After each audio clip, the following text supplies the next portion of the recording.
The other of the left-leaning independents, they most likely, at any moment, will get together with the Greens, will get together with Labor, and will try at some point to knock over the government. But the government has been able to, in part, hold on because they've thrown plenty overboard. You know the decision when it comes to the greyhound racing. Now, this affects about 1,000 people directly, but this was an industry that was told by the Premier, got my 100% support. The forestry industry, well, there was plans to open up a little bit more area so the forestry industry could grow. They also had a letter from the Premier. You have my full support. The salmon industry was, again, a recipient of a letter during the election campaign. You have my full support. Well, guess what? An inquiry into the salmon industry means most likely it will certainly not grow, but probably could get the greyhound treatment. Now, all of this is a fascinating choice because if it means that the Libs are able to repel Labor's attempt to steal government, then I love that idea. But the idea that some key constituencies that were part of the reason you were able to get 14 seats have been thrown under the bus so you can hold on, I don't know. There is a fascinating podcast which is around when it comes to Tasmanian politics. There's people that are reporters, there are people that are lobbyists, there are people that are Liberal, there are people that are Labor.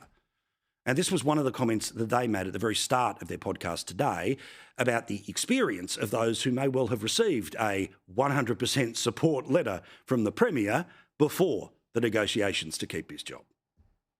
Jeremy's thrown everything overboard that isn't nailed down. Well, except the stadium. That's somehow hanging in there. As I think I saw Salmon's Dr. Whittington, John Whittington, say yesterday, if you have a letter from the Premier professing support for your industry, you should be very afraid. Now, I'm very pleased that Labor's attempts to steal government in Tasmania will fail. My fear is that they, of course, due to the nature of the parliament, have the ability to pull on a vote whenever they want to. There's no rules that you can't do one again in 6 months, 12 months, 18 months' time. I look forward to the Premier joining us in our town on the weekend to talk about his plans for the next little while. And he is an example of Liberal strength, which means he's able to hold on to power. The price of that is going to have its issues. We will see how that plays out whenever that next Tasmanian election hopefully happens in 4 years' time. In the meantime, it is a fascinating thing to watch state politics, and what a ride the past few weeks have been. Tomorrow, most likely, ending in yet another victory for the man who they always count out in Jeremy Rockcliffe. Perhaps an advice to how things work in Canberra would be helpful from the bloke who knows how to win in Tasmania.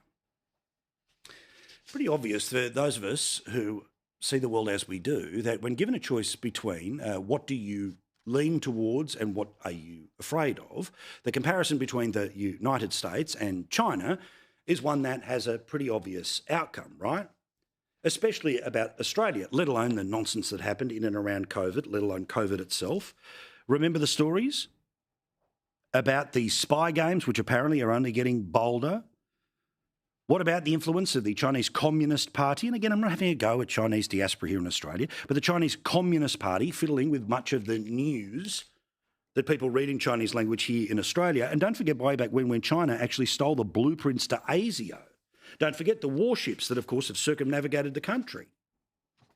Well, an opinion poll that others have spoken about today is that apparently more people in Australia, or a greater number of people in Australia, are worried about Donald Trump and tariffs than they are about China and particularly its military threat. The poll, which I'm going to show you, to pay attention to the first column here, which is the total number, 42% of people are worried about Trump's tariffs, 37% about China.